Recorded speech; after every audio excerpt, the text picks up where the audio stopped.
Hello.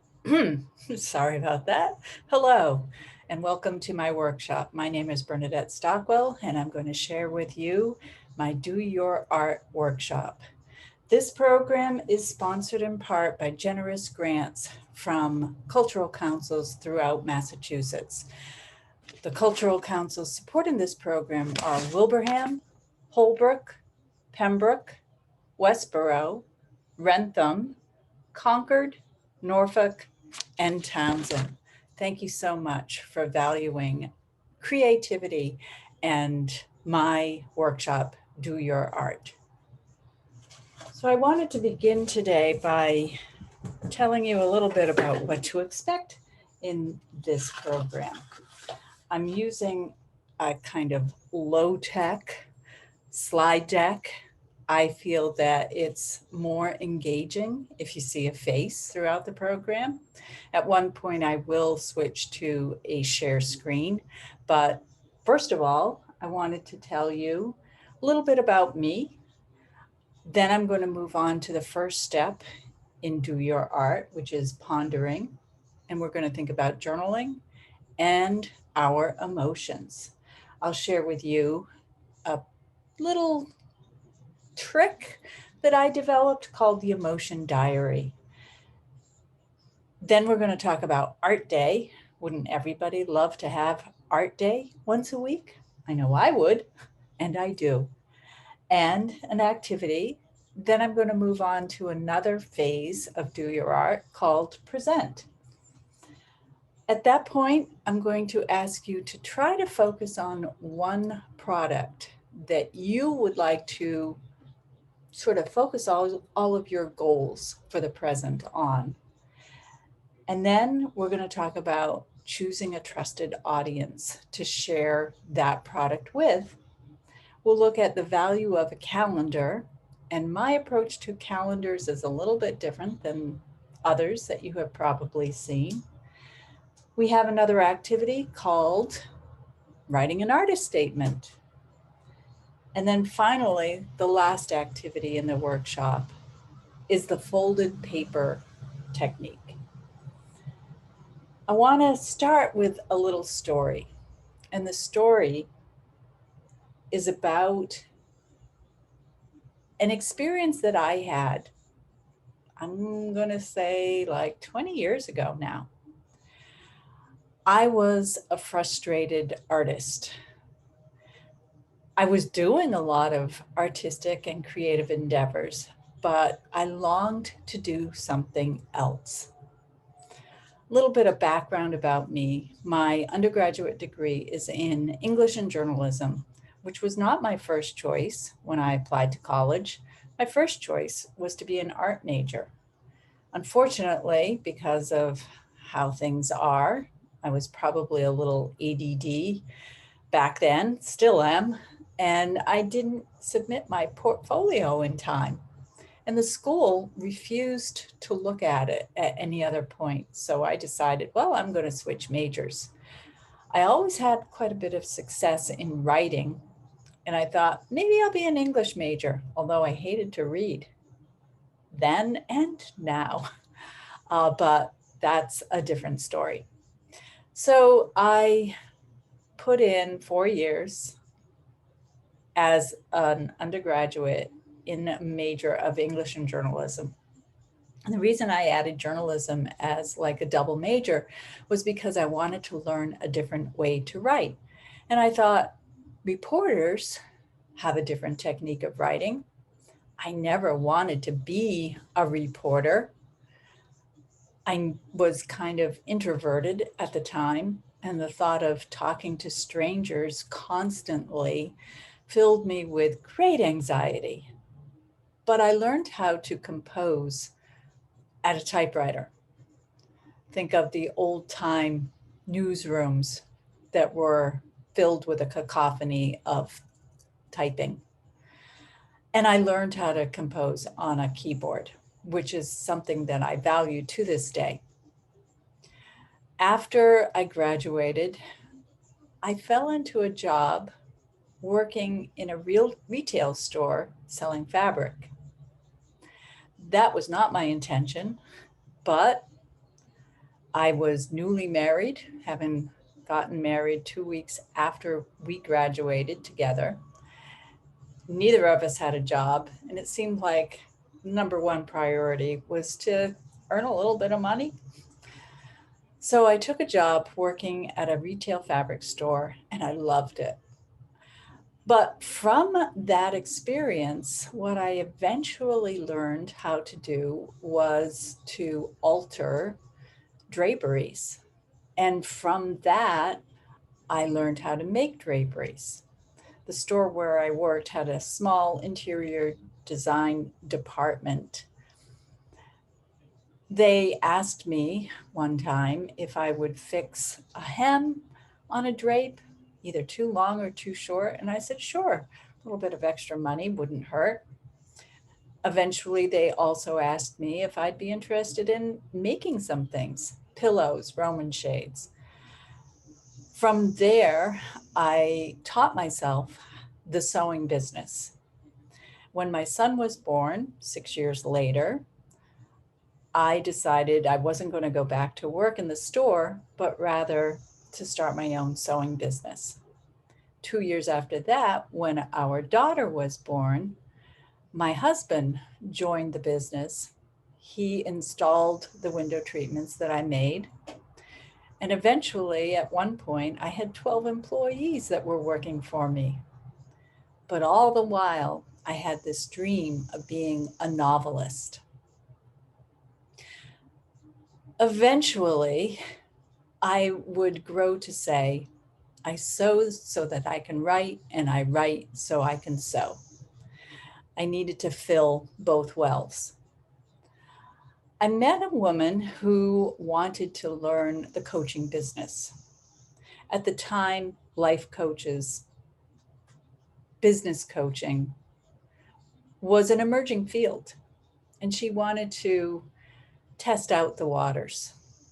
She didn't really have any formal training, but I thought, well, this is a perfect opportunity for me to finally work on my goal to be a writer. I volunteered to be her guinea pig, as it were. We met once a week, Sunday mornings, for 90 minutes to 2 hours. I would share what I had done throughout the week. She would coach me on things that I should be working on. Well, one week I came in and I had this idea, a brilliant idea. I figured out that my true calling was to inspire others to do their art. A little bit like what she was doing in coaching, but more specifically to coach artists, creatives, makers. And so from there, I had this, I call it flights of insight. I created a website. I planned out 10 pages on that website. I actually had it up and running. I was going to have a weekly newsletter for inspiration. I was also going to have a daily kick in the seat of the pants newsletter, just a couple sentences every day delivered to inboxes. Now, this was long, long before others were doing the same as they are currently. And I went into our weekly meeting and I said, look at what I did this week. Look at here's a flyer promoting my new venture. Here is a business card promoting what I'm doing. My website was called To This Day, number 2, To This Day. And she looked at me and she looked at all the collateral material that I had brought. I was so proud. And this is what she said: "You're beyond help." I was devastated. I was speechless. I was hurt. I physically felt sick. And I went away from that meeting feeling dejected, demoralized in a lot of ways. My dream, which I had realized had been shot down before it even had a chance to launch. I never pursued that website. I never developed the email list. I never sent a single daily kick in the seat of the pants. What I did is I went back to the sewing business. We stopped meeting very shortly after that. It just didn't feel right anymore. And I never did pursue publishing a novel, although I did continue to write. Eventually, my writing brought me to a weekly column in our local newspaper. And because of that, I developed a lot of skills in telling a story. One day I thought, I'm going to take a class in writing. That might be just the thing that I need to get this dream of being a published novelist off the ground. And just so happened, the internet was pretty new. It worked pretty well. I did a Google search for writing classes, writing courses. And what popped up immediately was a brand new MFA program in Cambridge, Massachusetts. It was something called a low residency program. At the time, low residencies were fairly new. And what it meant was that I can continue my business, but I could also pursue a graduate degree. That was another one of my dreams, to continue with higher education. I collected several of my columns, and first I sent an inquiry saying, this sounds really interesting. Can you send me some more information? That was a Thursday night. Friday morning, I got an email back saying, as a matter of fact, our committee is meeting today at lunchtime. If you could send us 25 pages of your creative writing, we will consider it. And because of the columns that I had been writing, I had a collection of 25 pages. Creative nonfiction, that was the area that I was most interested in pursuing at the time. I collected those, I put them into a document, I sent it off. Monday morning, I got a phone call from Stephen Kramer, the program director. And he said, you're in, but could you please just submit the $50 application fee and then we'll take care of the rest from there. I kind of fell into this MFA, but I am so grateful that I earned my master's degree in creative writing, because that led me to another dream that I had had since I was an undergraduate. I always wanted to teach composition, research writing at the college level. When I was in college, I had a second degree in education. I did my student teaching at a fairly large city in Massachusetts. I did not have a good experience there. But what I learned from that experience was I liked the older students, the seniors. And I realized what I really would feel most comfortable with would be teaching at the college level. So this master's degree allowed me to do that. A year after I graduated, I made a list of like 10 different colleges that were fairly close by. And I sent my resume and I sent a cover letter. And I was hired by the University of Massachusetts in Lowell, where I still teach 16 years later, and also Atlantic Union College. And then shortly after that, I added Fitchburg State University, then Fitchburg State College.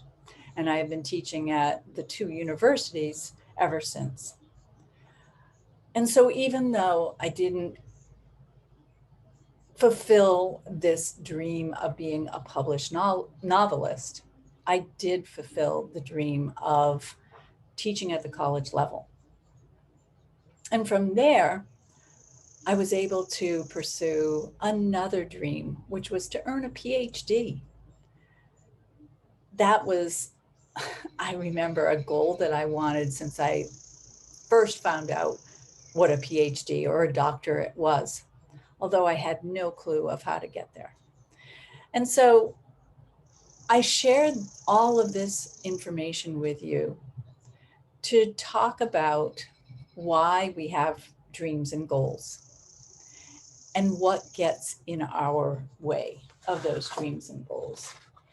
And so they're all upside down. Let me just flip it, because that's the beauty of having things in a physical format like this. So, what is your art form? Think about that. And we'll talk more about different art forms, but what is your art form? What is your goal? What do you want to accomplish in this pursuit? And what is getting in your way? Is it a well-meaning coach who doesn't really understand how to coach? Is it your day-to-day job? Something like that that's taking up your time? And we'll talk later about how you can craft your time and how you can organize your time so that you still have time to pursue your goals of doing your art. So next, I want to share with you a little bit about my theories of different art forms. And last year when I was working on this and working on my book, I came up with 6. And I used the mnemonic, I think it's a mnemonic or acronym, live epically. But what I realized is I had forgotten one of the major art forms, which is fiber. So I added live life epically to remember the F. So literary is anything that has to do with words. We have fiction and all the different genre of fiction, whether that's romance, action, thriller, horror, fantasy, and all different kinds of fiction like short stories, novels, novellas, flash fiction.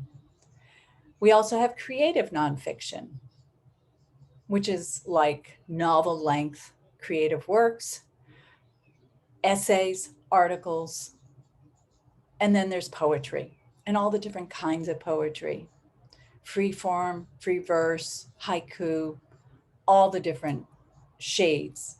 I would suppose lyrics for songs would also be included, but anything that has to do with words, text. Then we have visual artists, and visual artists are painters, and anything that you see on a wall does not have to necessarily be a flat surface. Oil painting, painters who use acrylics, watercolor, collage, also wall hangings, which blends to the fiber art. And many of these can work together. Visual art can also be pottery or other sculptures that we can create and look at. Typically, they don't have words attached, but sometimes they do.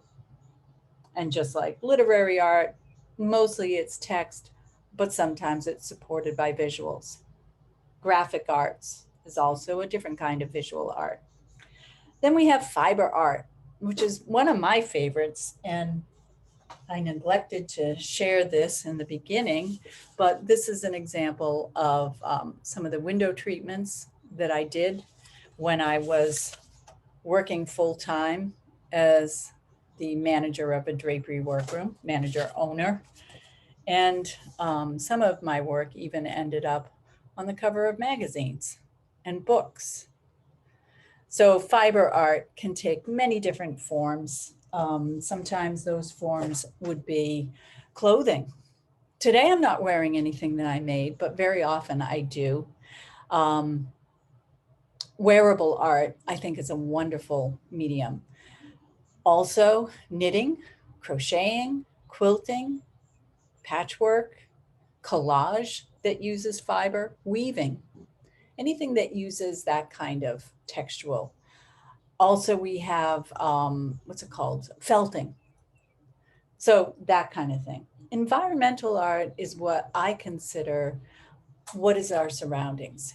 Interior designers are artists working in environmental art, but also outside, the environments that we create outdoors, gardening, bonsai is part of our environment.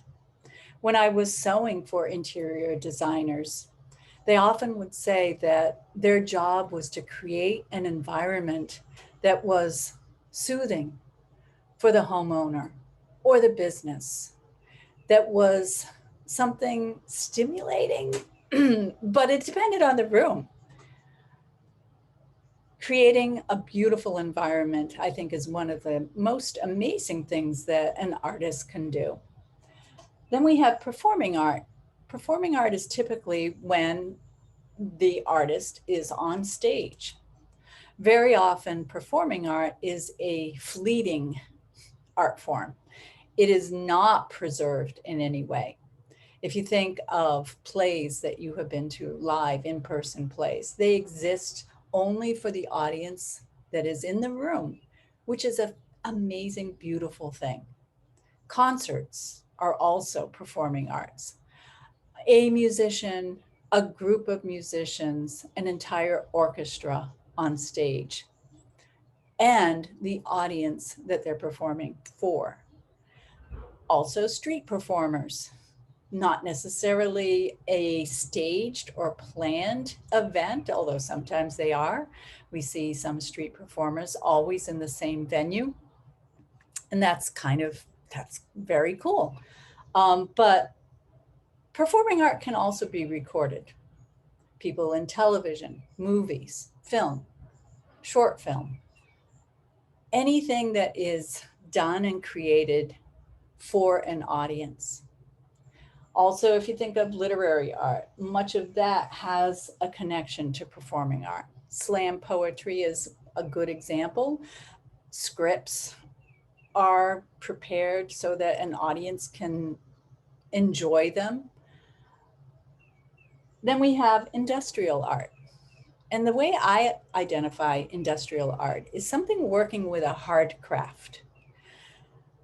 Things like wood, a carpenter who manipulates wood maybe to create a piece of furniture.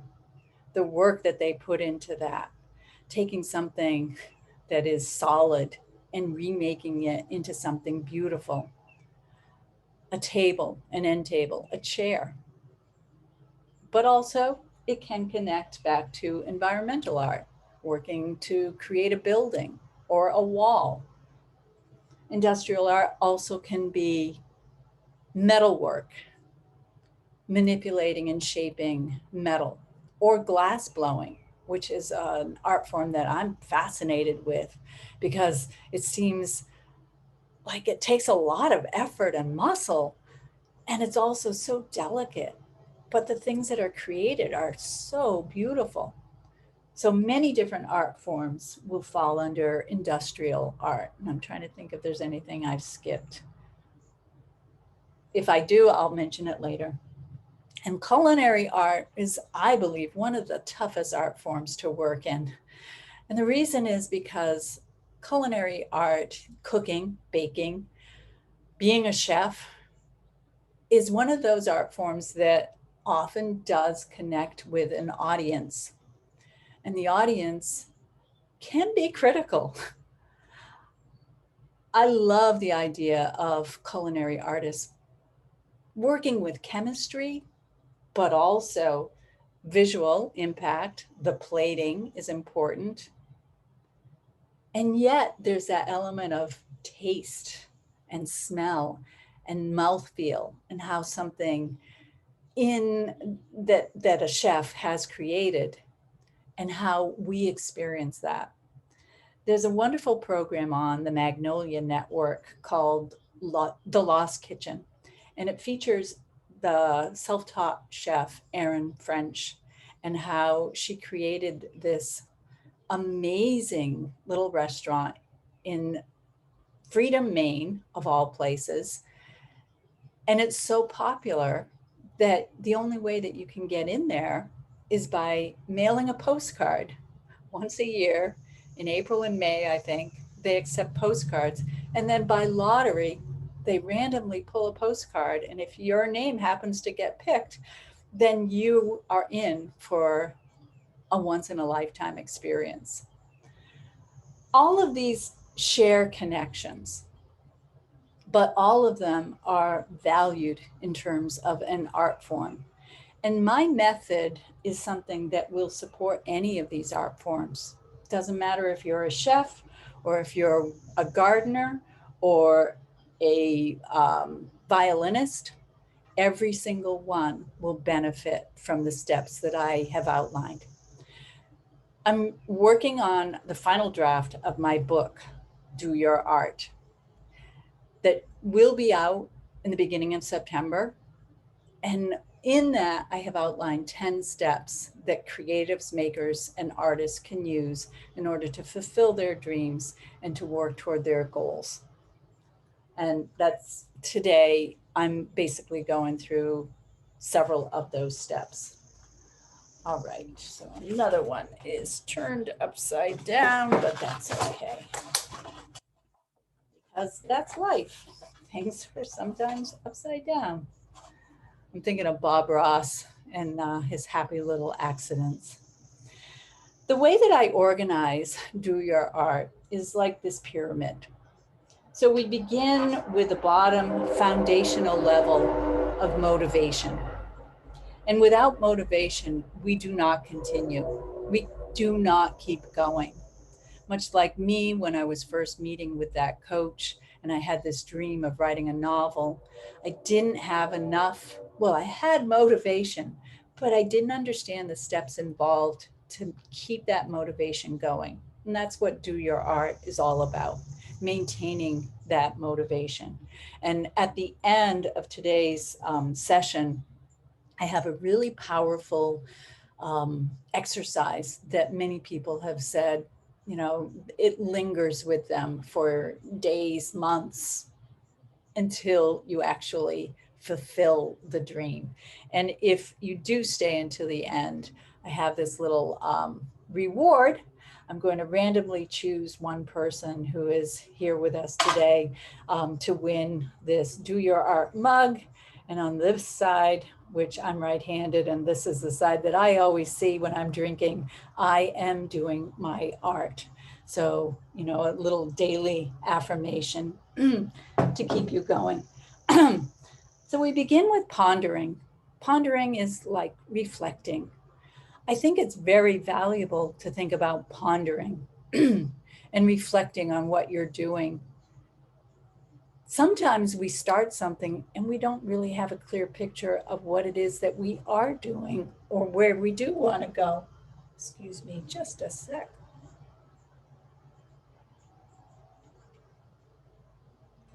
And if it at any point during today's presentation, if you have a question, just pop it into the chat and then it will pop up and I'll be able to answer it. That's the beauty of a live presentation. So we ponder. In my method, I suggest that you spend a couple days a week, even 10 days pondering. I have 10 different ideas that I can share with you in the book, but also it may not be necessary to just take 10 days to ponder. Sometimes if we take too much time thinking about something, then another butterfly comes into our view, and instead of continuing down that path, we are distracted. If you understand that metaphor, you know what I'm talking about. After that, I suggest that we play. Play is about having fun, finding a way to make your art form fun, because it's a lot easier to do an activity when we are having fun. If we're forced to do something, we might do it if the reward is big enough, but then again, we may lose focus and attention. Play can take different forms. What I suggest is if you're a novelist, play around with a short story or flash fiction, or try one of those other art forms.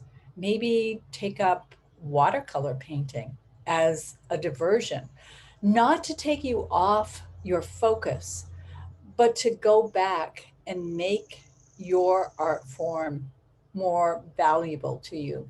As I mentioned early on in today's presentation, I said I sew so I could write, and I write so I could sew. So two different things can feed each other, but have fun with it. In the book, I have outlined many, many different ways to do that. Then we have planning. And next, after I go through the rest of the pyramid, I'm going to talk specifically about how you can plan Art Day, gaining an extra 8 hours a week, like an entire typical work day for your art. And think about what you could accomplish with that much time. So that's part of planning. Planning can be a dirty word for creatives and artists. Um, my daughter, when she was young, she had many issues with getting things done. And sometimes teachers would say, just take out your planner. I hate the word just, because we're all individuals. We all have different challenges. And it can be demeaning to say, just do this, just do this. It doesn't work for everybody. But my idea, I think, can work. And then finally, at the big bottom of the motivation level, I suggest that you present. Now, I'm talking about a very different kind of presentation. I want you to find a trusted friend, just one person, and ask them to bear witness to your art. Maybe you want to get into cake decorating, and you set a date with your trusted friend and you say, I'm going to make a cake and I want to show it to you, and then we'll have coffee or tea and we'll have a slice of it. But the focus is, I'm trying to practice my art form of cake decorating and I want to share it with one person. Or you're working on a novel and you want to read a chapter to your trusted friend. Or you're working on a capsule wardrobe and you want to share one article of clothing with this trusted friend. You don't have to have the whole thing done, but get the experience of presenting to an audience, a trusted audience of just one. Set a date, decide on a location, and everything, believe me, this works. Everything will focus. Now your attention has a purpose and a goal. So do not, and please make it clear that you are not asking for criticism or feedback in any way. And even things like facial expressions can give you feedback and can derail you. Try to find a trusted friend who understands the purpose of this exercise. The only purpose is really to get it done on a specific day at a specific time and begin presenting to the world. Very often, artists have fears. Newsflash, this can be a fear of success, a fear of failure. Sometimes the fear of success sounds bizarre, because don't we want to be successful?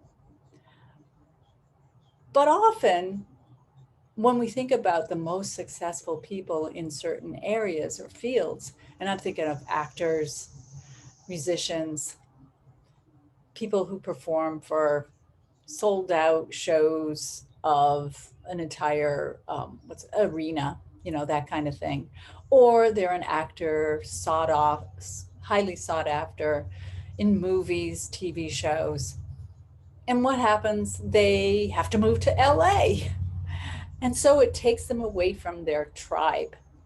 And I believe that that's one of the things that factors into the fear of success, is having to leave those people who love us and who we love and whose company has been nurturing for most of our lives. I think that's a very big part of the fear of success. But what if that doesn't have to happen? What if that's just totally imaginary? Plenty of actors remain connected with their families in a very big way, right? Or famous writers. So try not to let that fear of success be something that's blocking you. Fear of failure is also something that's unknown. You don't know that you're going to fail until you try it.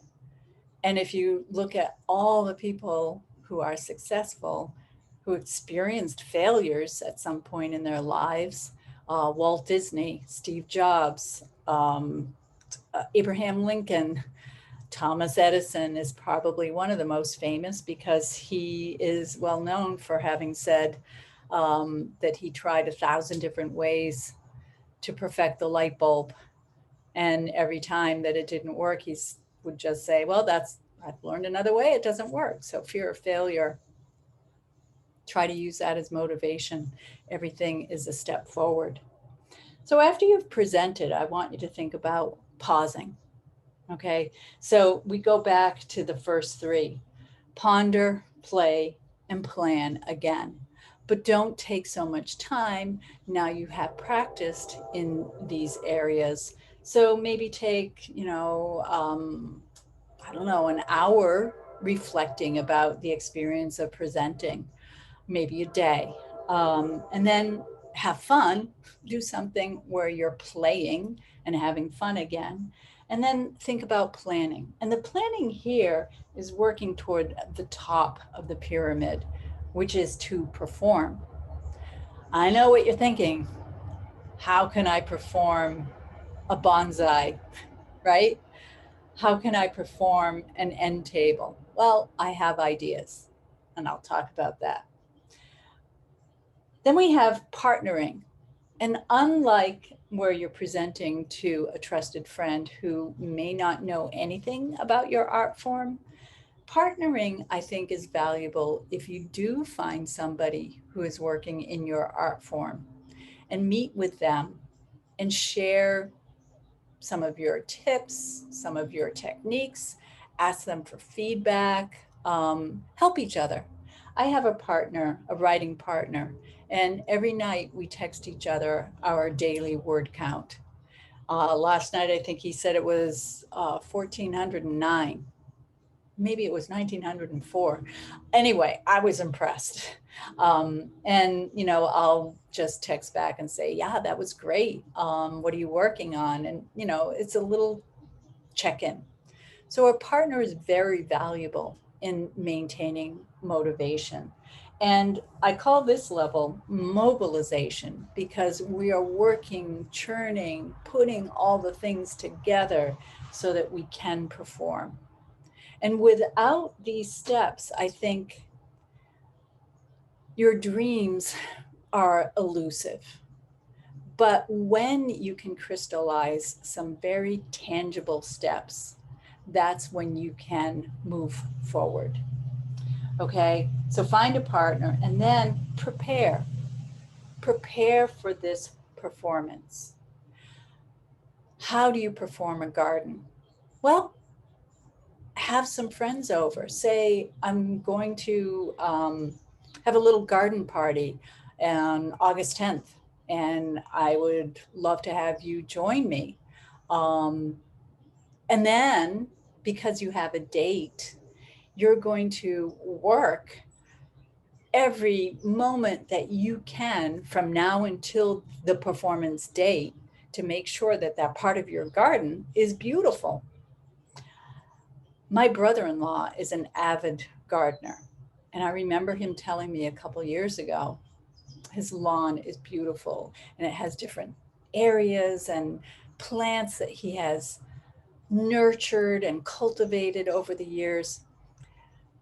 He told me once that the garden club in his town had asked him if he'd like to participate in that summer's garden tour, which was one of their biggest fundraisers, where they would have 6 or 8 different gardens throughout the town. They sell tickets, and then you go and you walk through somebody's yard. And he said, not this year, next year, because he knew that he couldn't quite be ready. So think about, if you're a gardener, maybe pick like an 8 by 8 foot plot that you're going to focus on. You're not going to perfect the entire yard or lawn or rock wall or whatever your focus is. The same is true for maybe a writer. When you think about performing, you're certainly not going to read the entire novel to an audience. They probably aren't going to be sitting there for 6 or 8 hours, but you can read a chapter or a few pages and invite them to your reading. Invite, 6, 8 people. Or you can find public readings at different places. I participated in a reading for a poetry group.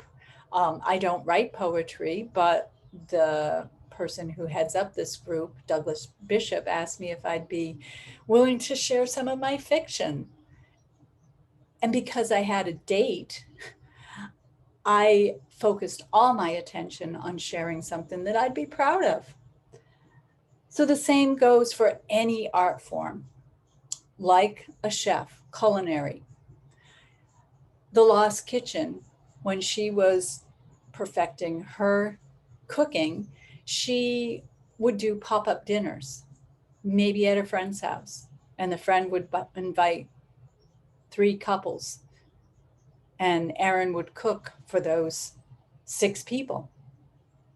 And that's how she learned all the different ways that she can put foods together and present them and make it a beautiful experience. An end table. Invite some friends over and say, I've been working on this project. I'd just like to share the end table with you, and make that the focus. And you'll work on sanding and finishing and waxing and polishing, or whatever that you want to put into that final piece, so that you can perform it for the audience. Wearable art. Maybe you're going to do a little fashion show for your friends. Sometimes the audience is big, sometimes not so big. So that's really the focus of this, working toward a performance. And how do we prepare? You know what you need to do, but having a date and a venue in mind is part of the preparation, and that helps you to focus. And from there, you're going to work on polishing whatever it is that you have been working on, so that it is the best. Polishing is making something shiny. It's making something smooth. It's making something more beautiful and finished. And again, whatever your art form, you know what it means to polish. Environmental art, the garden, figuring out how it's going to look as somebody walks down a path. What do they see first? The old adage about what's the easiest way to get a clean house? Throw a party, right? And then you look at your rooms from a different perspective. That stain that has been on your cabinet from a cup of coffee that you spilled 2 weeks ago, you see it like a stranger would see it. And finally, you take the time to get rid of it. Then we publish. So my book editor, Todd Bryson, does not like this term publishing, because he's a writer and he feels protective about the verb publish. And I totally understand that. I also can see how publishing a bonsai or a jacket or a wall hanging, a watercolor, I can see how that can be difficult. But think of the phrase instead, maybe, to make public. And that can be done by posting on Facebook or Instagram. Maybe you're going to take an excerpt of a poem that you're working on and share a couple lines and post it. That is making it public. And any other art form, you can take a picture of it and upload the picture and make it public. And that's part of the process of releasing your art to the world. And that simple twist in your mindset will focus everything so that your attention goes toward finishing and completing whatever that is. And then perform. Set a date, find a venue, invite the audience, and do it. Quite a few years ago, I decided that I wanted a bass clarinet. I know that sounds weird, but I had played bass clarinet in high school, and I loved the sound of the bass clarinet. I never really liked the sound of the clarinet, but bass clarinet, that was my love. And after I graduated high school, I always kind of remembered what it was like to play in the band and how much fun that was. But I didn't have a bass clarinet, and so there was no way that I could like find a community band.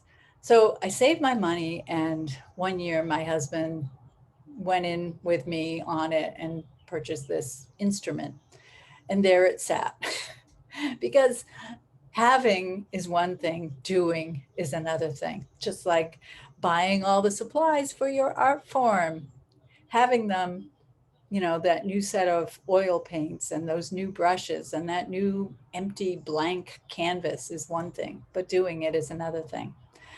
And at the time, our kids were young and they were starting to take music lessons themselves.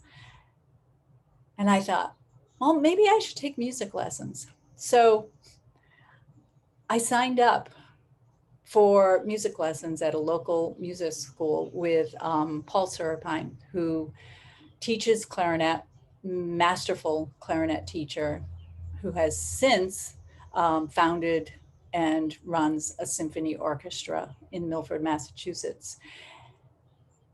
And I started taking these lessons, and it was like, yeah, okay, this is fun. This is something to do. I think it was Wednesday afternoons from 1 to 1:30. And that was it, And then one day when I went for my lesson, he said, how about performing in the recital in June? And I was like, no way, not me. I'm just doing this for fun. And he said, no, I think you can do it. I think you can work towards something, And I remember feeling like, that's for kids. Definitely not for me. I'm not good enough.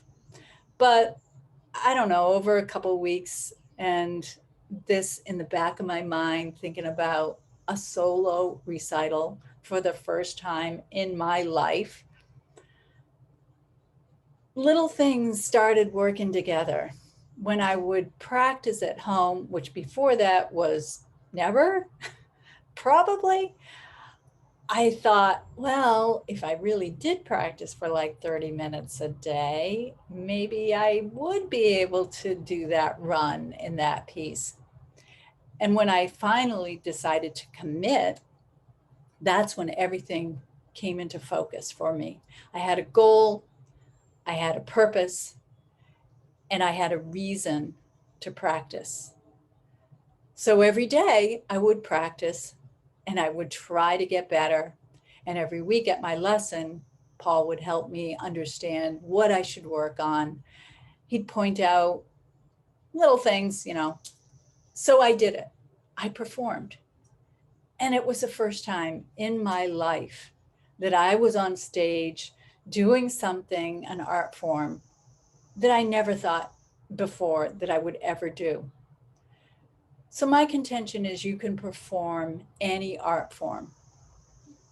Set a date, set a goal, invite an audience. And these workshops are very much like that as well. When I applied to the cultural councils, I had a date in mind and I decided today, well, do I do it or not? I mean, I can just send an email out saying, I don't feel good or something came up. But no, I went through with it. And that is the whole purpose of having a performance. All right. So, how do you get the time to work on your art form? And this is what I developed. And this is, I think it's on my website. And if it's not, just send me an email and I can send you the PDF. This is a planner that I developed and I have modified and changed over the years. And what I've done is divide the day into 20-minute segments. 20 minutes is a good amount of time. Typically, we can get quite a bit done in 20 minutes if we set a timer and we focus and we turn off all those other distractions. But even if you don't, knowing that 20 minutes you've designated to work on your art form is valuing what you do. So what I usually do at the beginning of the day is I'll decide on 3 20-minute segments that I'm going to put to my art. I tend to work best for my writing first thing in the morning. So sometimes my 20 minutes, 3 segments are right in a row. And the day starts at 6 a.m. and it goes until 11 p.m. First thing I do, usually with a red pen, is I'll figure out when are those 3 times. So if you have a job, you have a family, you know that the morning is devoted to getting your kids ready for school or whatever, you know that you have to go to your job, but maybe you could take 20 minutes at lunchtime. And maybe the 20 minutes isn't on your art, like taking out the watercolors and actually putting lines on paper, but maybe it's planning out what you need in order to do that later. Or maybe it's taking 20 minutes to go online to find an inspiration piece. Yesterday, I was looking for an inspiration piece for a new outfit that I want to make to wear to a wedding that's coming up in June. And I remember Tamron Hall, TV talk show host, her clothes always inspire me. So I just did a quick search on images of her and I came up with quite a few. So maybe your 20 minutes isn't necessarily in, using your hands or your brain to do your art, but getting ready to do your art. But make sure in the day that you have designated that. If you do that, you will have an hour every day that you have devoted to do your art. At the end of the week, you've got 7 hours.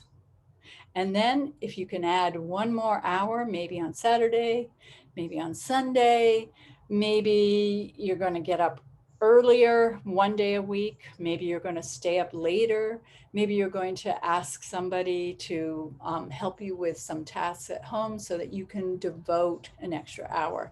So that's how you get art day out of every week. And if you think about it, if you could take a typical 9 to 5 and take that and do your art, imagine what you could do. Like working on that novel or working on that series of paintings. So plan it out. I also plan in other important things like exercise, meals, chores, and work, and family time, and relaxation. I like to use a different color ink for all the different planning. And then it also has things like goals, it has calls, and then a to-do list. And the to-do list, I think it has currently 10 items. I think I edited down to 5.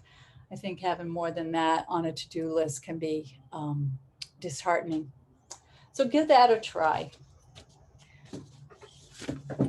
So what have we talked about so far? We've talked about pondering, and then presenting to a trusted friend, and finally performing. And basically, if you do nothing else, those three things are going to motivate you to continue and to do your art. So next we have the first activity that I'm going to step you through. And I'm going to give you, we are running a little bit short of time and I don't want to keep anybody late.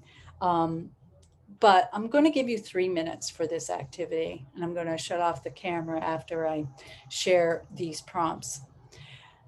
And I want you to write about one of these prompts.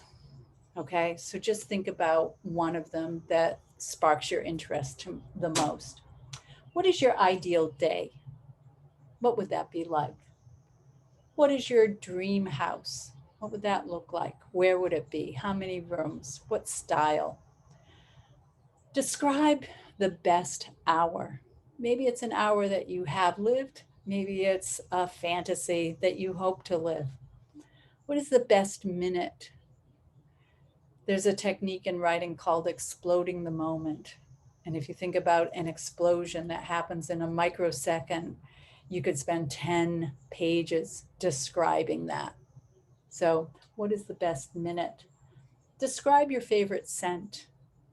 Think about where you first smelled it, what it reminds you of, what does it smell like? Describe your favorite sound. Very often, people will say their favorite sound is their children's voices. But, whatever it is for you, what brings you peace? What is your desert island book? If you were stranded on a desert island and you had nothing to read but this one book, what might that be? What was your favorite toy as a child? That's a really fun one because it will spark memories that you haven't thought of in years. And then describe your favorite meal. Think about the sensory description of that. What does it taste like? What does it smell like? What does the mouth feel? What does it look like? All right, I'm going to give you 3 minutes and then we will regroup. And I'm going to start my timer and we'll check in soon.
There's one more minute.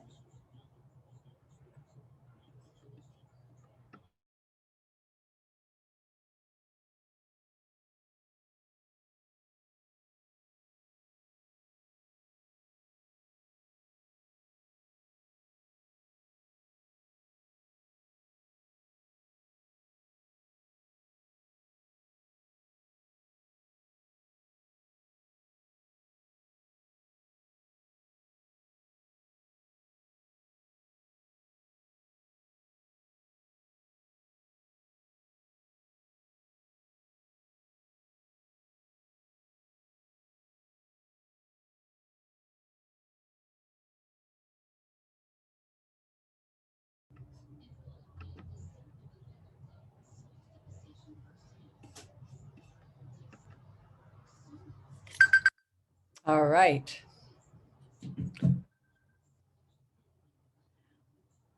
Many times my participants in these workshops will say, haven't written anything in years. And they kind of enjoy having a task of this nature in order to write. All right. So I hope that was beneficial for you. I hope that you got just a little bit of experience in writing. Now, the next thing that I'm going to talk about, and these are all upside down, cool, is something called the emotion diary. At the beginning of the presentation, I mentioned this, but the emotion diary is a technique that I used in my dissertation when I was working on my doctorate. For my dissertation, I interviewed 4 different people at different phases in the process of becoming a writer, of any kind of writer, but I think they were all fiction writers. So I interviewed someone who was an undergraduate as a creative writer. And then I interviewed a recent graduate from this same program. I also interviewed someone who was working on their graduate degree in an MFA and a recent graduate. I also included myself, so something called an autoethnography, where we study the self.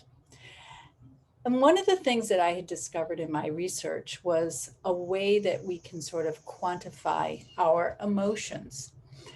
And I looked at 10 different emotions, and they vary. 4 are positive, 6 are negative. And then using a Likert scale, I asked each participant to make a note of how they felt at the end of a writing session. Very simple, very basic. When I came up with the idea for this study, I really had no idea what I was going to do with this. But I remember one morning when I was looking at my results after I had done all these interviews and after I had asked the participants to make this record, I came up with this flash of inspiration where I could assign numbers to these, and I could use something called reverse coding, so that if happiness, we say we strongly agree, then I'm going to give that a 2. And then frustration, if we say we strongly agree, that's a negative. So I would score that as a -2. And this would be 1, and this is neutral, so that's 0. So I came up with this way to quantify emotions. And since then, this is how it would look if somebody filled it out. And the score for this would be a positive 19, because the only thing that varies a little bit is this disagree being not totally disagreeing. But if it was a perfect score of 20, this would be over here. And so here's an idea of what my emotion diary looked like. I asked my participants to do this for 15 days. And I suggest that you do it for your art form. And I have an emotion diary calculator posted on my website that I'll share with you in just a moment, so that you can see how you too can quantify your emotions. So mine over 15 days went up and down and up and down, which is interesting. because it depended on what I was doing. But now when I record my emotions, what I have found is I do it before I start writing. A typical writing session is usually 90 minutes. And then I record my emotions at the end. And what I discovered always is my emotions are raised simply by the fact that I have done my art. So I think of it like self-medicating with art, which I think is pretty cool because it's safe, it's healthy, and you end up with beautiful things. So self-medicate with art. So comparing my emotion diary with the other people who were in my study for my dissertation, you can see there's a lot of range. This is something called an interquartile range comparison. And Emery, her emotions didn't vary all that much. She's very positive. She's very upbeat. Um, the outliers aren't all that long, whereas mine, the outliers pretty much go the entire range. And then Ruth, who was also probably closer in age to me and probably closer in experience to me than the other writers, our range was very similar. And then Goose, who was also an MFA student, a grad student, his was the same kind of range, but more positive.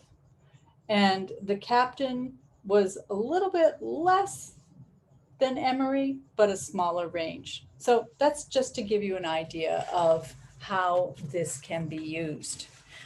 So I'm going to share with you the calculator, and it is right here. What I do now, I added to the range instead of just having strongly disagree to strongly agree. I decided to make it a 100-point scale. And the reverse coding is still in effect. So at the end of a writing session or beginning, I record how happy I feel. So I'm going to say today, 6, frustrated, not that frustrated. Sadness, I'm going to say 2. Pride is fleeting sometimes. I usually feel more pride when I have finished a session. Anger and irritation, sometimes things happen that are irritating. Embarrassment, maybe I deleted a file by mistake. Enthusiasm, 6. Anxiety, 5. Disgust, 2. And wonder. I'm always wondering about the arts. So I get a score of 61 out of 100. And if you use this kind of calculator and watch the trends, maybe a specific day of the week is a day when you feel more productive. So figure out how you can capitalize more on that day. Maybe it's a time of day that you're more productive. Maybe it's a project that you're working on that you're more productive. But if you can understand how your emotions are impacted by your creativity and by doing art, then you can find motivation to bring more art into your world.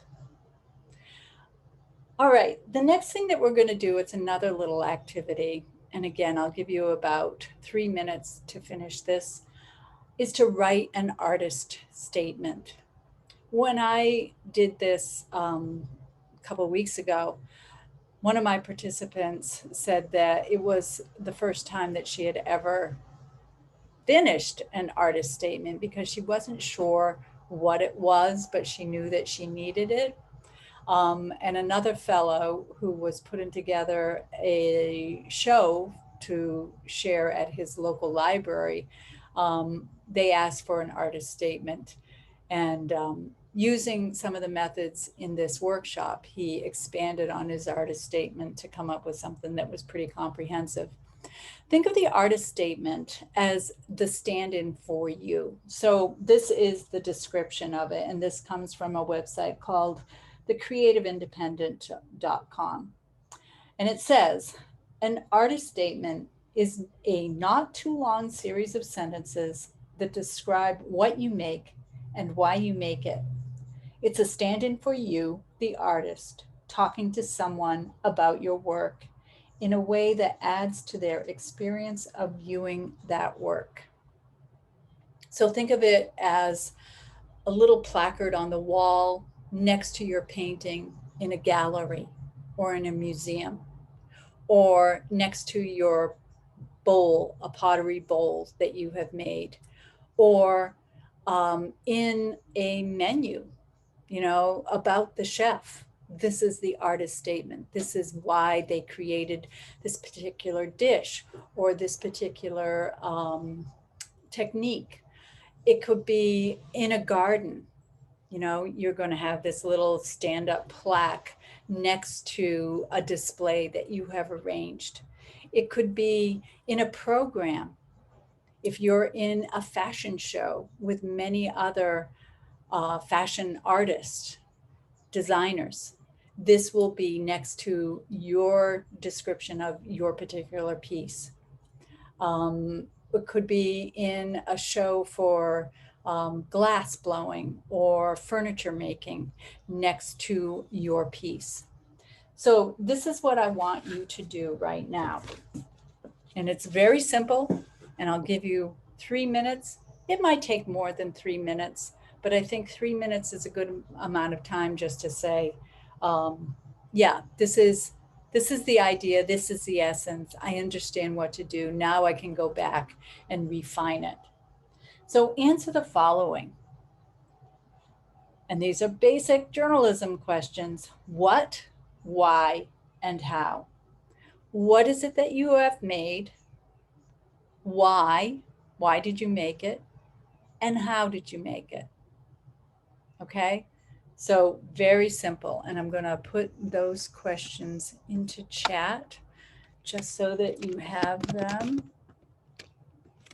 What, why, and how? Okay. And then when we come back after 3 minutes or so, hopefully you'll have an artist statement. All right. Going to start that timer again, and I'll see you soon.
There's about 40 seconds left.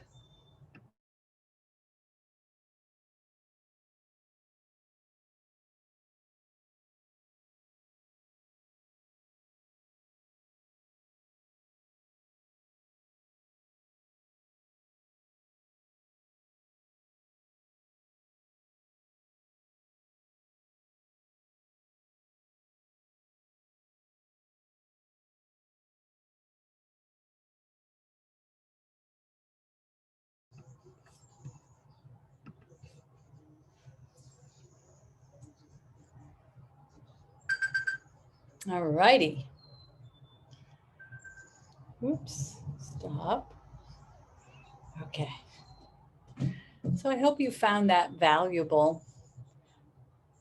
I think that it's a good start, 3 minutes. I think it's kind of crazy to think that you could write an artist statement in 3 minutes, but sometimes a small amount of time is the perfect way to get started. And, you know, theoretically, you probably had a good crystallization of your artist statement right then and there. It depends on where you're going to share the artist statement, of how much more detail you want to include with it. But I think that it's a really excellent exercise, especially if you think towards that performance of your art as the ultimate goal. So when you think about doing your art, we often think about people who can help us along the way. And at the beginning of today's presentation, I shared with you a story about a coach, and how sometimes a coach can be really helpful and can be everything in order to get work done.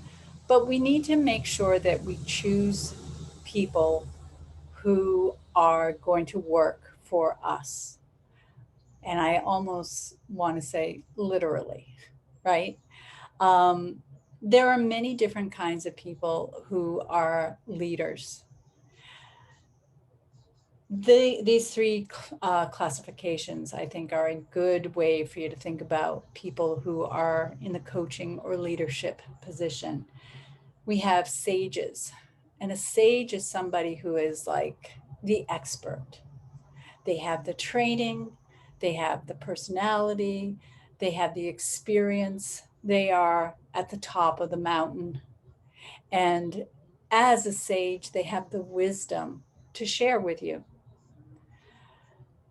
Their experience may be similar to your journey, it may be very different. Their training may be more formal, it may be informal. But they come to the position with this wisdom, sage wisdom, and they can share that with their disciples, with their followers. Then we have the Sherpa.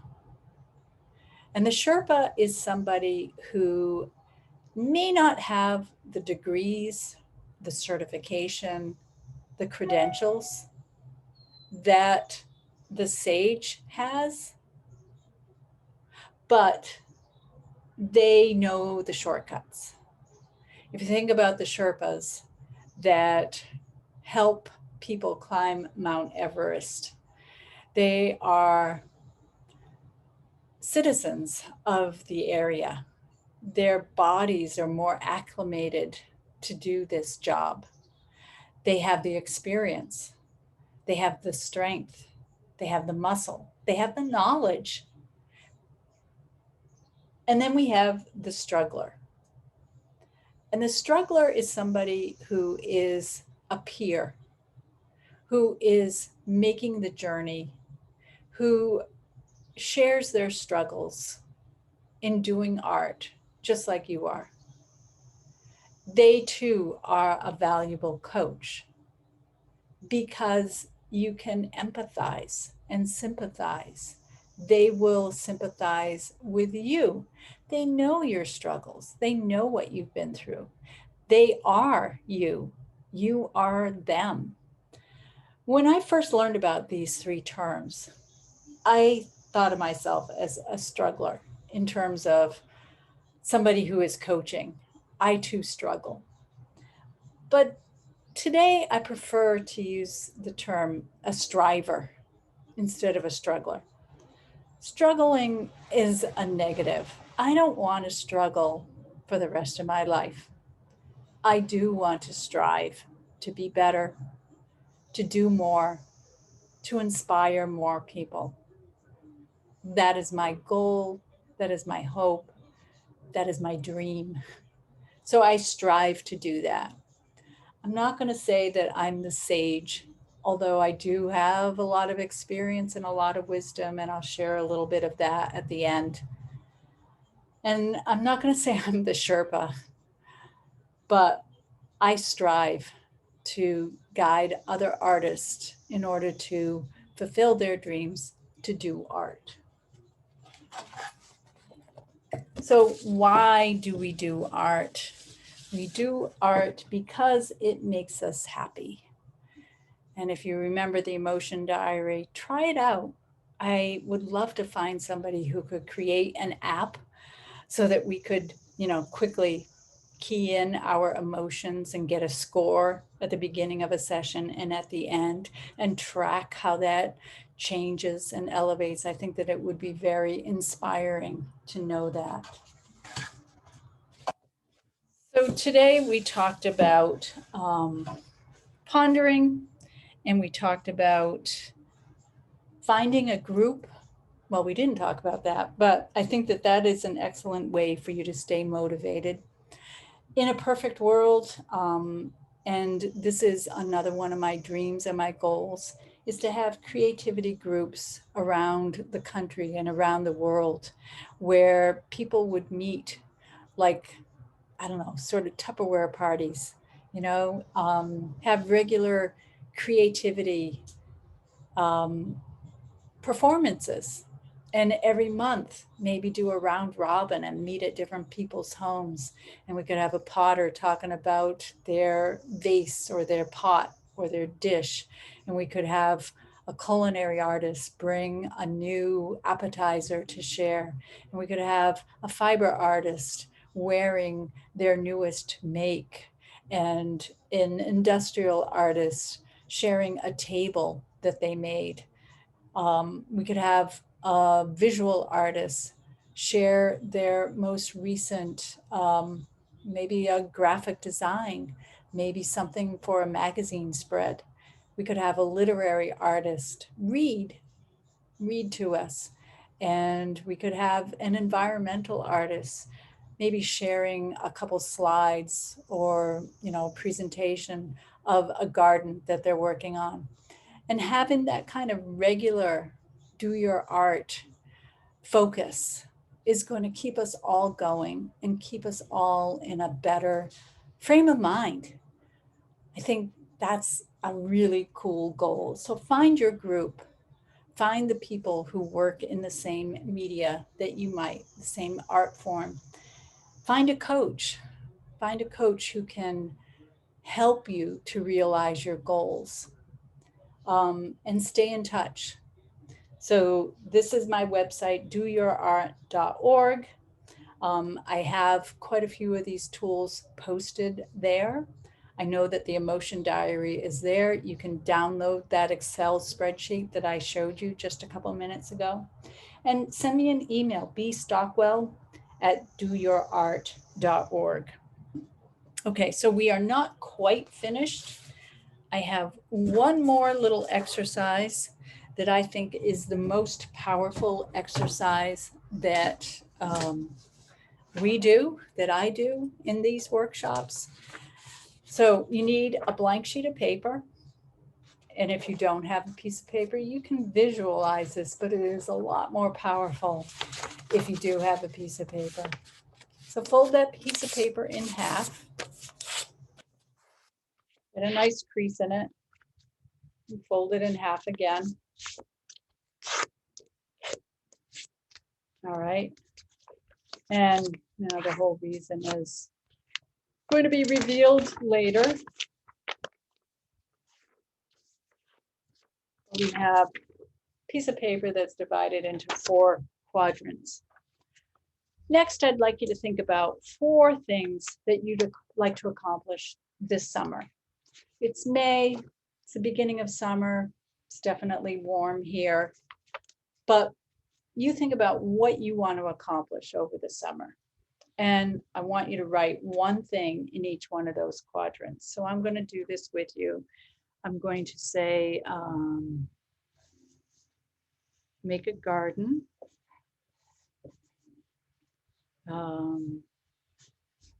Write a cookbook. Something I've thought about for a long time.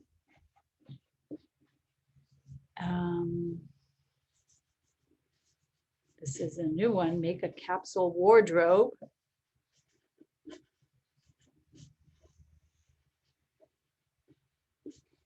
And write a book.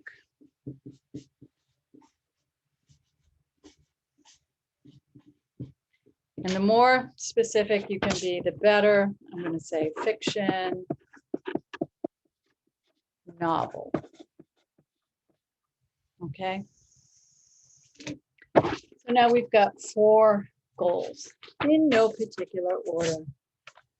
And now I want you to tear that piece of paper into those 4 quadrants. Having a nice crease makes it easier. It doesn't matter how beautiful these are. When we're doing art, sometimes it is messy. Okay, so now I want you to put them into the order of least important to most important. So mine, I'm going to say, have a garden. That's something I think about, but I don't know. I'm not much of a gardener. I don't like getting my fingers dirty. The next one is going to be write a cookbook, and then make a capsule wardrobe. My handwriting is terrible. And write a book. All right. So the most important thing for me would be writing a book. So I'm going to say the first one, garden. I'm not going to do that. I'll leave that to other people. I can take that off my list. All right. So I'm just going to take that out of the pile. So now we have 3 goals.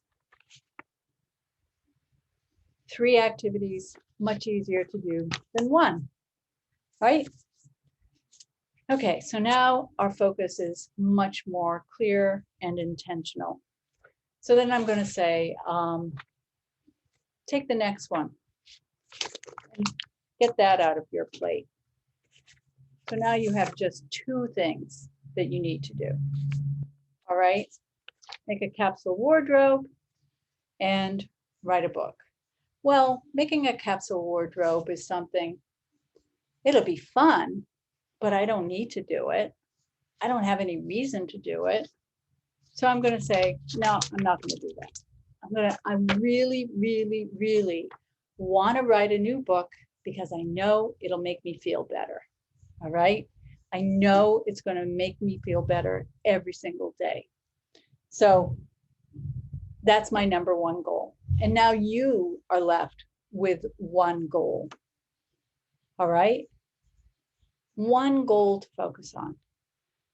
So what do I want you to do? Crumple it up and throw it away. How do you feel? How do you feel when I just said, take your number 1 goal and throw it away? You feel devastated. You feel betrayed. You feel sad. All of those things. That's what happens when we don't meet our goals. We feel bad. But guess what? You can pick it up. You can straighten it out. And you don't have to throw it away. It can be your inspiration. Tack this on your mirror, something you look at every day. Put it on your windshield. Well, not your windshield, your dashboard. Put it in the front of your planner or your wallet. Wherever it is that you are going to focus and see it every single day. the crumpled piece of paper is your goal and your motivation. All right. So that brings me to the end of my presentation. And I want to once again thank the cultural councils that supported this presentation. The cultural councils of Townsend, Norfolk, Concord, Wrentham, Westboro, Pembroke, Holbrook, and Wilbraham.